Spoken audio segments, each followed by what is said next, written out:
We begin in a field of overgrown tall grass, where a heavily rusted 1932 Bugatti Type 57 SC Atlantic sits completely abandoned. The metal forming its iconic teardrop curve is entirely compromised, covered in a thick, deteriorating layer of pitted and flaking rust. That deep corrosion runs straight into the vehicle's signature split-riveted dorsal seam, stretching directly over the roofline. The physical rescue begins with a simple transaction, handing over a stack of $100 bills to pull this machine out of the weeds. Oxidation at this scale forces a complete, ground-up anatomical reconstruction. Getting the car out of the dirt and into an industrial workspace requires heavy mechanical force. A single steel winch cable connects directly to the front tow hook. There are no supporting straps or secondary lines, placing all the pulling tension squarely on that central point. The dead weight of the chassis fights the winch, dragging completely flat, cracked tires directly across the steel ramp of the flatbed. We see real-world physics at play here, the heavy sag of the steel cable near the ground, contrasting with the extreme, rigid tension right at the connection hook. Ripping this mass of oxidized steel away from the natural elements and moving it into a highly controlled workspace is the mandatory first step to begin its mechanical rebirth. The restoration moves into a spotless, brightly lit concrete garage. The teardown process isolates the sweeping front left fender, manually cracking loose decades of rusted bolts to separate the panels from the frame. Removing the skin exposes the bare geometric anatomy of the chassis. This diagram highlights the Type 57 SC's internal structural load-bearing arches.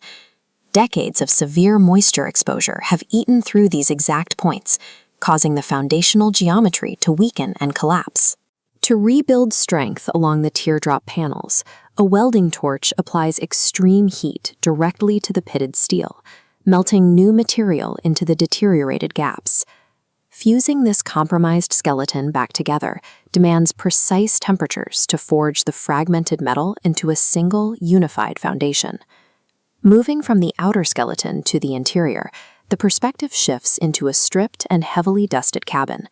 The internal structure shows advanced decay, leaving nothing but an exposed raw metal floor and heavily corroded seat frames.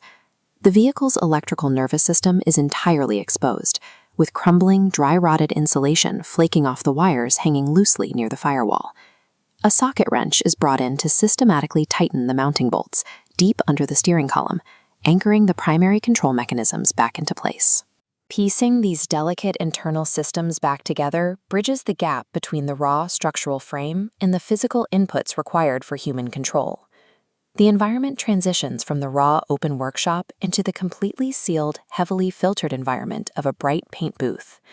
A spray gun applies an even coat of deep navy blue paint directly over the vehicle's primed and masked metal body. A continuous fine mist of atomized paint settles over the contours, physically wrapping and sealing the long exterior fenders. The surface transforms entirely, shifting from a dry, rough expanse of pitted iron oxide to a highly reflective, smooth layer of wet pigment.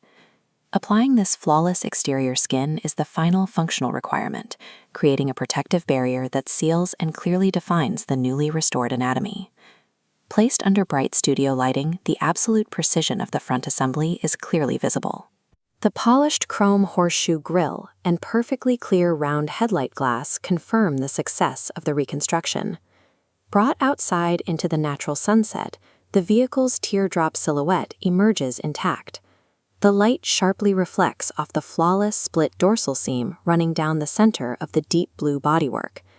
The fully cured deep navy blue paint and perfectly polished chrome trim present a highly tactile, hyper-realistic physical surface. This functioning, pristine machine stands in direct opposition to the collapsed, decaying shell of metal we pulled from the tall grass.